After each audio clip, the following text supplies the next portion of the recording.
Right. Good evening and welcome to the 5th of June, the 6th of June, the 5th of June Cabinet meeting. And on a particularly beautiful, sunny spring day. My name is Stephen Cowan. I'm the leader of the London Borough of Hammersmith and Fulham. We have a few housekeeping points. If you need the bathrooms, they're through there. If the fire alarm goes, there is no planned test, so it is for real, in which case follow the security guards through an orderly manner through there and down the stairs, and you will find yourselves in safety. But please do that. I'd like to go through the members of the Cabinet who are here. So I will begin by introducing the people from my left, and we'll work round from the right. So Alex. Thank you. I'm Councillor Alex Sanderson. I am the Cabinet Member for Children and Education. Good evening, Councillor Rowanry, Cabinet Member for Finance and Reform. Good evening. I'm Sharon Holder, or Councillor Sharon Holder, Cabinet Member for Public Realm. Thank you. Good evening, everybody. I'm Councillor Wesley Harcourt, Cabinet Member for Climate Change and Ecology. Then to my right. Hello, I'm Councillor Andrew Jones. I'm the Cabinet Member for the Economy. Hello, I'm Councillor Rebecca Harvey, Cabinet Member for Community Safety and Social Inclusion. Okay, we have apologies from Ben Coleman and from Bora Kwan. So we will move, and Councillor Francis Ume will move on with the meeting. We are delighted to be joined by Sharon Lee, the Chief Executive, and by Jade Munro, who's the Chief Solicitor. And I haven't had a drink for days. Nice, welcome. Okay, can I move then to item number 1, on minutes of the Cabinet meeting held on the 15th of May 2023. Are those any points arising from that? Are those minutes agreed? Agreed. Thank you. Declarations of interest. Are there any declarations of interest? None noted. In that case, I move on to item number 4, which is consideration of petition, letter of support for feasibility study into use of lightweight electric autonomous shuttles to help people across the river. Okay, in that case, I invite Mr. Leo Murray, the petition organizer, to address the Cabinet. Hey, Casey. Mr. Murray, you have 5 minutes, which we look forward to hearing. And then after that, the Cabinet may ask you some questions and we'll take it from there. So if you'd like to begin, your 5 minutes start Great stuff. now. Thank you. First, can I just say how delighted we were to see in the papers for this meeting that the council is now looking seriously itself into electric mobility options for the bridge while it remains closed to cars.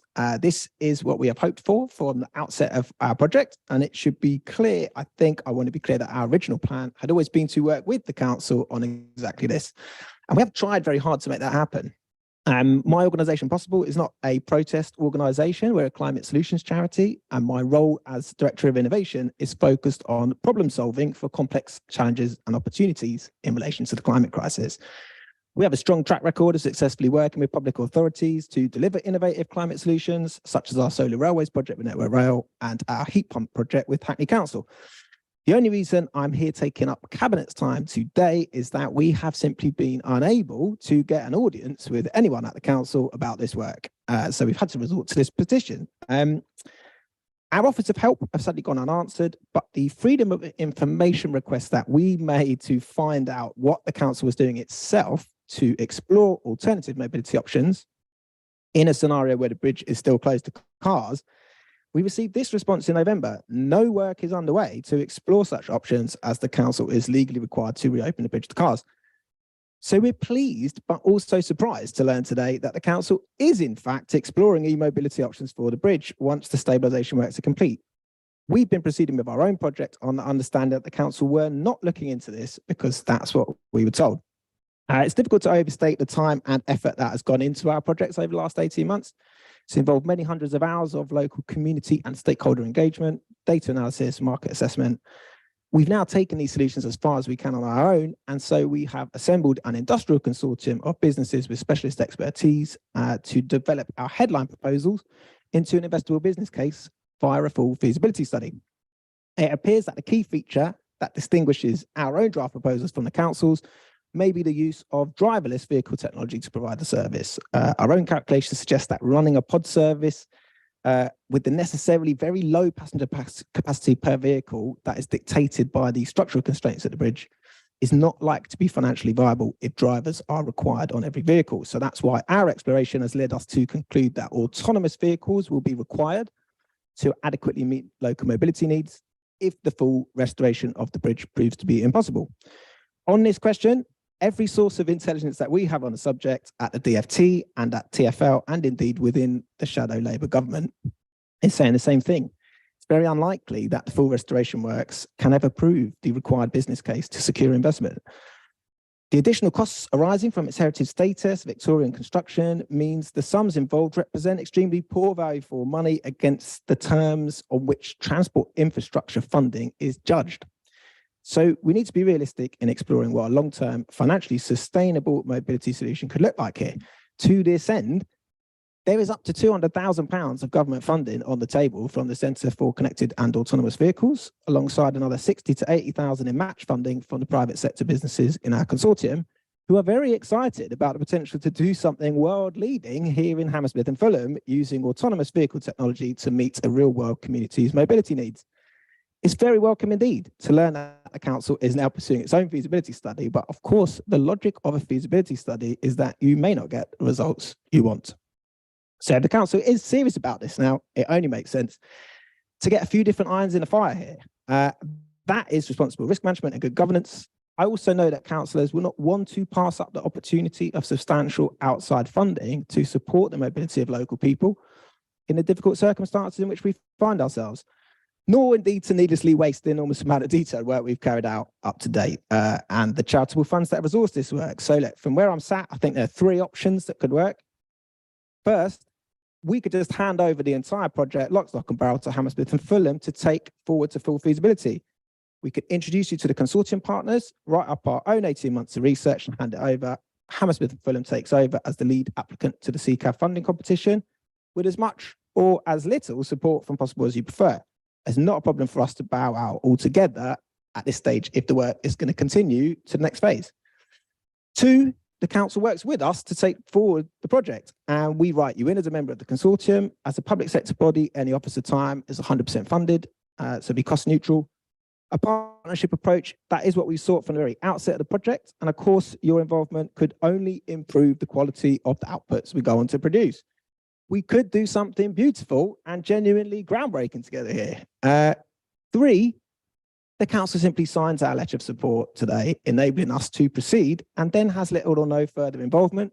Possible, and our delivery partners will go away, will apply for the funding, carry out the study, report back to you in late 2024, by which time the wider question of funding for the full restoration works may have been resolved, and you'll be free to take up the solution we've developed or not, as you prefer. Either way, we'll be out of your hair for at least another year.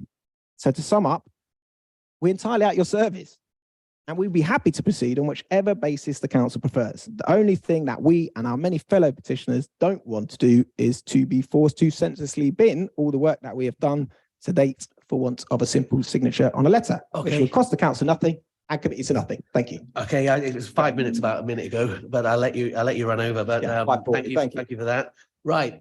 Anybody like to ask the petitioners some questions? Thank you very much, and thank you for that presentation as well. I thought it was really interesting. So you say now the council is doing this. The council is already in the middle of this feasibility study that we mentioned, but there isn't a mention of this in your petition. So I get the impression that you're not really aware of what we're doing in this area. A separate study would require us doing additional assessments of bridge strength. That's going to cost extra money. It's going to take extra time. What's the benefit of doing a separate feasibility study of something that we're already looking into? I should be clear that we have sought information from the council and we've not got it. So we did write a freedom of information request in the end because emails were not being answered, asking what work the council was doing. And we were told no work was underway, and that was November 2022. So I do see from the papers that this project apparently started before that, but that is not my fault as a petitioner. That is inaccurate information has been supplied in response to a freedom of information request. Why is it better to have more than one thing going? Well, for a start, this wouldn't cost you any money. So if there are additional costs associated with assessing the bridge, that just gets written into the project plan at the outset and paid for by CCAV because this is a public authority. So it will be completely cost neutral to the council. I appreciate it will take officer time and capacity, but that will be remunerated. Obviously, I don't have sight. I don't have any information on what this study that you're in the middle of doing is, but what we've done is spend 18 months talking to local communities. You know, we've run focus groups with Age UK and Barnes to understand local mobility needs. We've done a market assessment. I've spoken to over half a dozen different pod providers, and we've settled on one, Omeo, which is a New Zealand-based company that's just starting here in the UK, because they are prepared to optimize their vehicles for weight and passenger capacity, which is what is needed here, because you're trying to thread the needle within the existing constraints at the bridge, which is very difficult to do. You know, got a very tight weight limit. So you end up with, you know, if you use like a Heathrow style pod, you end up moving very few passengers. So obviously I haven't got sight of the study that you're doing, but I, as the director of innovation, I have led 8 or 10 different feasibility studies, and they don't always work out. You know, I've ran a feasibility study looking at retrofitting solar to ice cream vans, so they don't need to idle their engines to keep the freezers running. That did not work out because ice cream vans are already too heavily loaded and you couldn't add the additional weight. The likelihood is there will be unforeseen things that come up in these studies, and it just makes sense. You know, I don't know whether autonomous technology is being explored by the council, but this is an opportunity to have that technology explored at somebody else's expense. Any questions? Yep. Can I just ask a quick question to the council? Councillor Andrew Dinsmore, Deputy Leader of the Opposition. Hammersmith Bridge is obviously a national embarrassment. It's been going on for 4 years now, and it's unclear when it's going to end. Why is the council resistant to explore every option when there's no cost to the council and no downside? I don't understand why you wouldn't, you know, support this to allow them to continue to look at it. Great. Do you have any other questions? Yeah. When will the feasibility study that you mentioned be available? Yeah. And is there any initial indication in those, as if it is feasible, when and how that might be implemented, what the cost might be, what the plan might be, and when we can actually get people moving over the bridge again in larger numbers? Okay, and just so I get an idea, are you in favour of having that type of solution to the bridge? Well, I'd like to see this study on it. I'd like to see what the information is, what might be available. I'd like to explore all possible options to make sure we can get people moving around the borough. Fine. And are you still of the view that it must be reopened to cars and which has been your position throughout? Is that still your view? Well, yes, a combination of cars and pods and cycling to make sure it's accessible to everybody. But I think you might be the one answering the questions, not me. Right. Okay. Well, that's just a good idea to see where you're coming from, because there has been an awful lot of information put up by you and your party on this issue. So it'd be good to have clarification. So thank you for doing that. Would your study work with cars if you had, would your solution work with cars, do you think, Mr. Murray? It's intended to work within the existing structural constraints of the bridge post the stabilisation works. So obviously the bridge will not be in a state to carry general motor traffic at that point. If it is fully restored, then of course you can reinstate normal public transport over there. And you know what the communities in Barnes, and indeed every local politician that I interviewed at the top of this project, there's very strong consensus is the loss of public transport connectivity that has been the biggest impact, right? The group that is most impacted by the bridge being closed is actually not residents of Hammersmith and Fulham, it's residents in Richmond who cannot walk or cycle easily over the bridge and do not have access to a private car. And that group have been quite badly affected by the closure of the bridge and continue to be badly affected. So that's the problem that we've sought to solve for in the proposal that we've developed. And, you know, CCAV for like, they looked at this And they were like, this is exactly the kind of use case that this competition, it's a mass transit competition, is designed to support. So they said to us, you have a very strong case for support here. Where is the Highways Authority in all of this? And I said, well, I'm not sure. Let me go and find out. So it's an eligibility criteria is that we have a letter of support. And of course, we'd like to work with the council, but we couldn't proceed with just a signature. That's all we need. Thank you. Okay, well, I can give you a bit of headline. We are looking at every single option. I would say probably Hammersmith Bridge has been one of the most stressful things we've ever had to deal with because it is a bridge built before galvanized steel was used, despite it being used in the United States with Brooklyn Bridge, bridges across the Mississippi. For whatever reason, it wasn't used with Hammersmith Bridge, and the bridge is made out of wood, cast iron, and wrought iron. We got into office in 2014, and we were given with the preceding period, you know, the 6 years after our former administration took over, the first 6 years, just £63,000 was spent in the first 6 years of administration on Hammersmith Bridge. When we began to look into the bridge, it was a bit like finding a patient who was extremely ill with a number of different illnesses. Every time we took out the bolts and found out that they had rusted, which of the structures that hold the mechanism up at the top, we found we would need a different set of specialists. When we looked at the nature of the structural imbalances, we found again a different set of specialists. So we brought in a variety of specialists, which led us to find that there was a very strong chance the bridge was going to collapse into the river in 2019 because the structure itself is held up by two cast iron pedestals, cast iron shatters, and that was what was holding those wrought iron things up, which already had rot, and that had a series of fractures throughout it. It looked like anything could crack it. A year later, when we had the 6 hottest days in a row that we'd had since 1963, those cracks, because we'd fitted monitoring systems, which we brought in from the United States, which used an ultraviolet technology to tell us what was going on with the cracks. Those cracks increased suddenly and rapidly in size, looking like there could be a catastrophic collapse, which is what the engineers said would happen.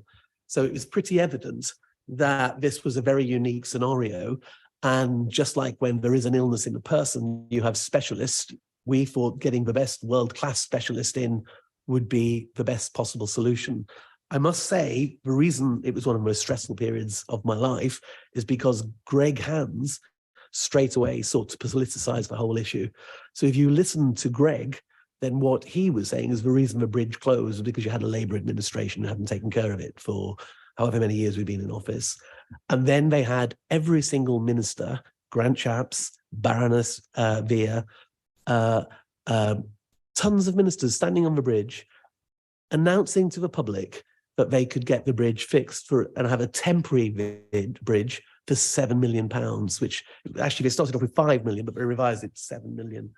So you can imagine the level of political tomfoolery that went on throughout that period with the councillors, the opposition councillors on marches, all the local Conservatives getting all whipped up into a fuss. It was one of the things I think it sums up the worst of modern Britain. What should have been an engineering solution was turned into a political football, which I think didn't work for the people who were trying to kick it at us. Throughout that period, we had lots and lots and lots of people writing to us with different solutions. People wanted to protest on the bridge, a bridge we were told we weren't allowed on because it might collapse, which wasn't helpful. We had people who wanted to to run lorries along Bridge Avenue next to Digby Mansions on this supposed £7 million bridge.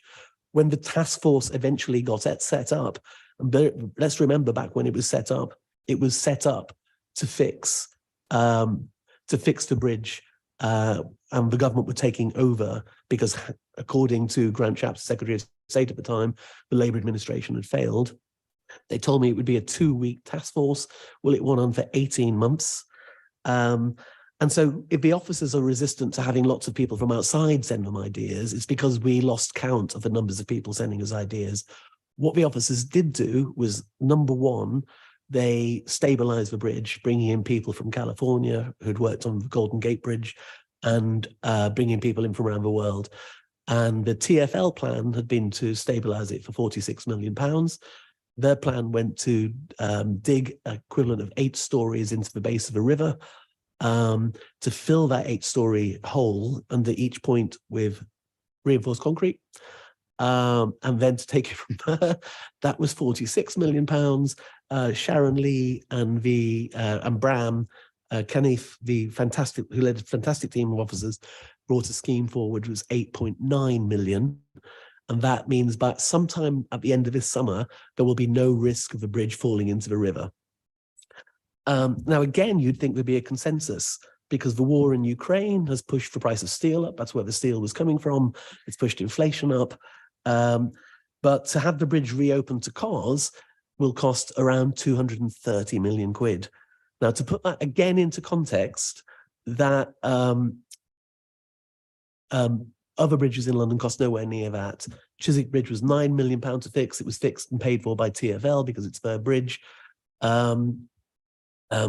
Bridges in Kensington cost just short of £9 million. 85% of that was paid by TfL, and that left the council had to pay just £2 million. We've spent about £20 million, and that has got us to a point so far where the bridge will be stabilised.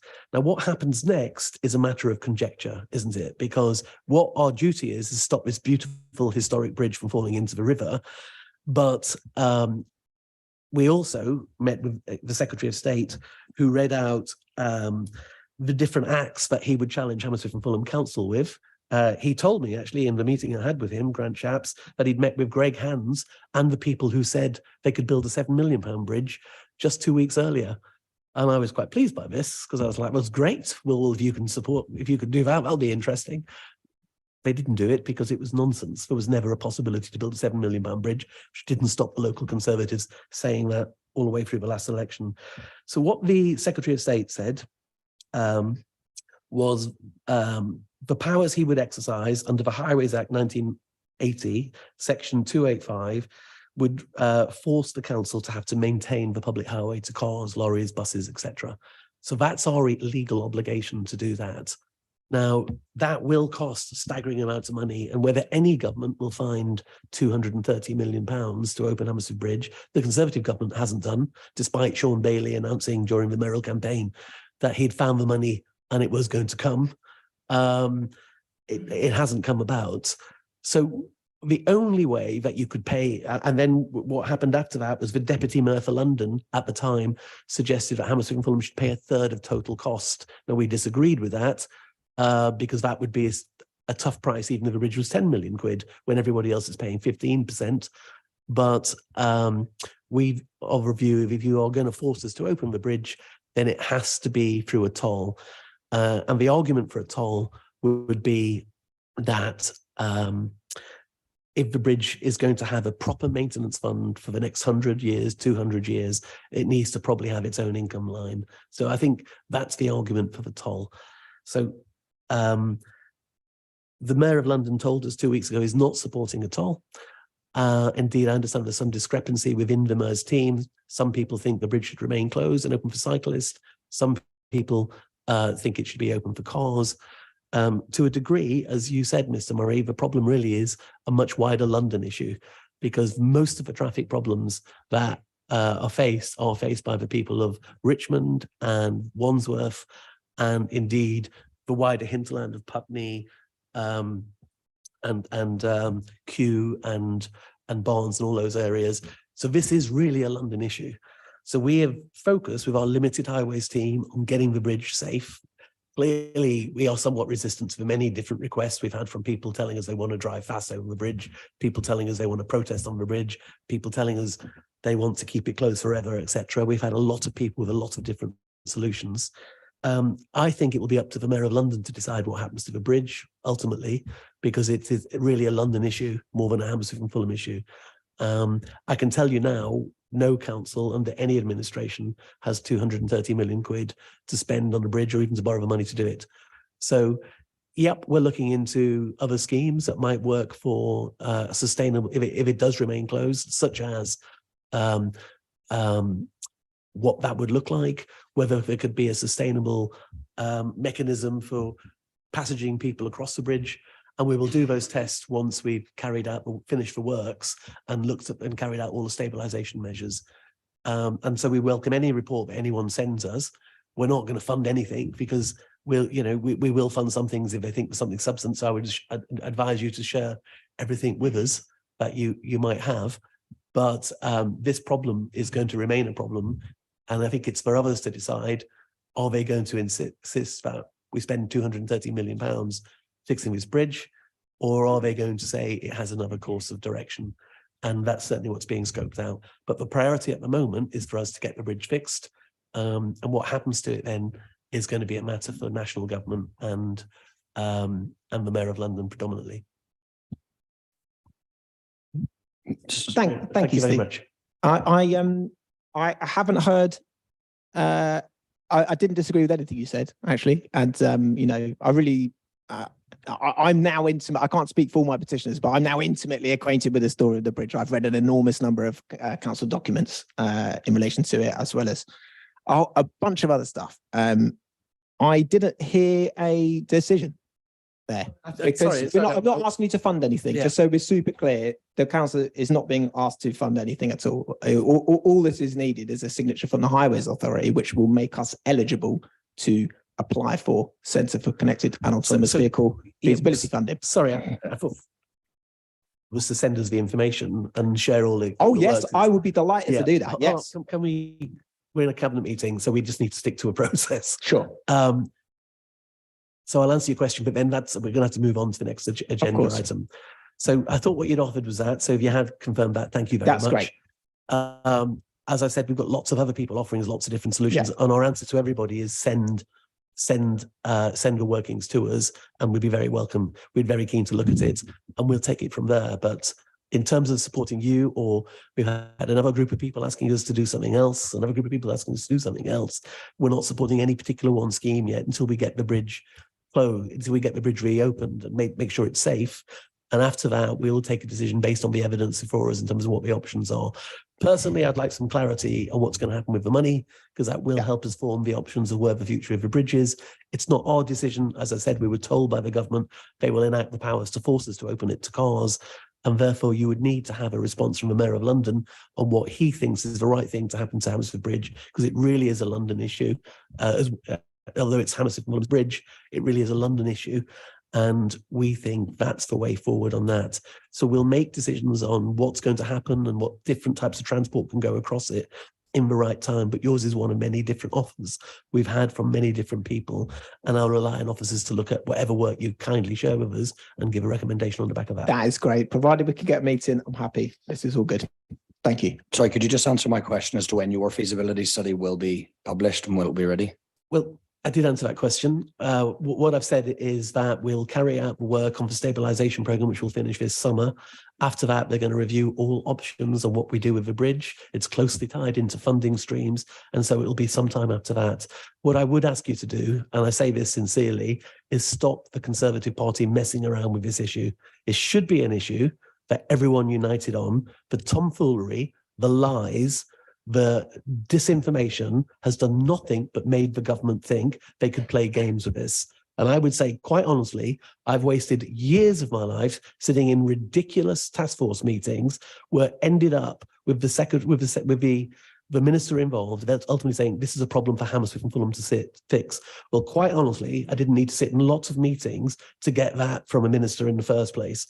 This is a national embarrassment. It's ridiculous that we have not had the bridge closed, and we've not had the bridge any proper support, because it's being kicked around as political football. If we could have taken that out and it was you people who put it in, we'd have, I think, got a lot further, a lot quicker. So I hope you take that on board and share it with your group. I'm expecting some very different behaviour from you and the MP for Chelsea and Fulham. Thank you very much. Next item. Next.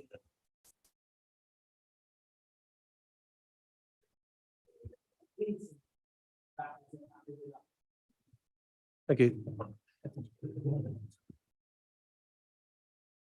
Okay, can we note and agree that report? Thank you very much. Next, we have the schools capital programme. Councillor Jones. I think it's actually Councillor Sanderson, but I'm happy to talk to the report. This is the capital programme for all of the schools in Hammersmith and Fulham. It sets out our expenditure on maintenance for the coming year. That's probably the overview. I don't know if Councillor Sanderson wants to add anything.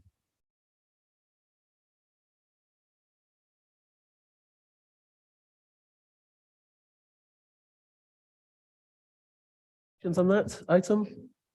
Is it agreed? Thank you very much. Next item, special educational needs and disability strategy. Councillor Thank you. Sanderson. That's fine. So as a council, we've got a statutory duty to have a clear SEND strategy and to publish the following reports, as these will be essential for future assessments of LBHF's services. The strategy covers ages 0 to 25 and has been extensively co-produced with a range of external partners and key stakeholders such as health, schools, parents, as well as young people wherever we can. The strategy provides a shared local vision, principles and priorities to ensure that partners across the local area are working together effectively to identify and assess and meet the needs of children and young people with SEND from birth to the age of 25 in Hammersmith and Fulham.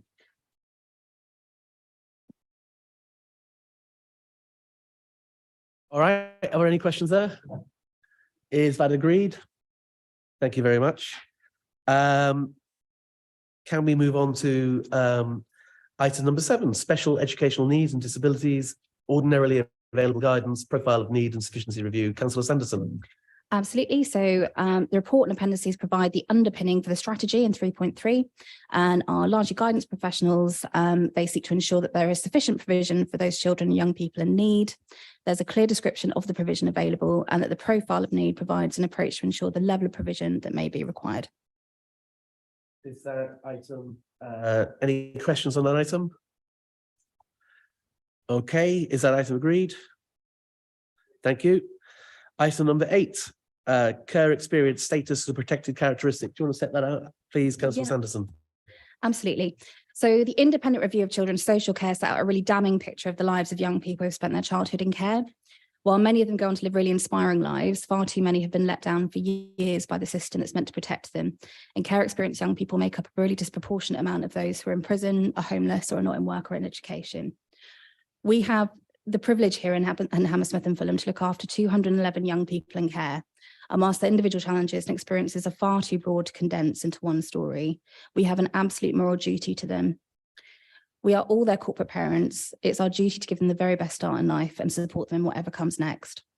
This report asks Cabinet to agree that care experience is recognised as a protected characteristic in Hammersmith and Fulham, to demonstrate our commitment as a corporate parent to ending the disparity and inequality faced by care experienced young people and ensuring that the needs of care experienced young people are at the heart of all our decision making alongside other groups who formally share a protected characteristic.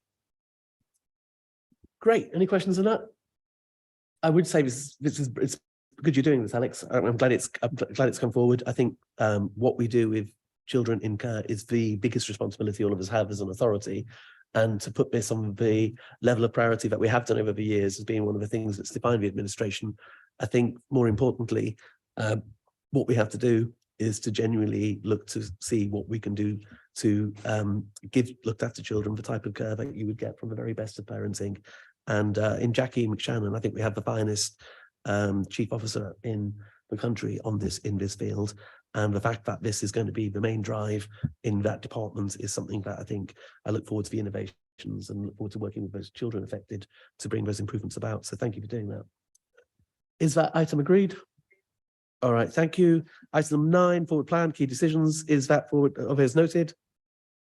Thank you very much. Discussion, that's the end of the meeting. Thank you and good night.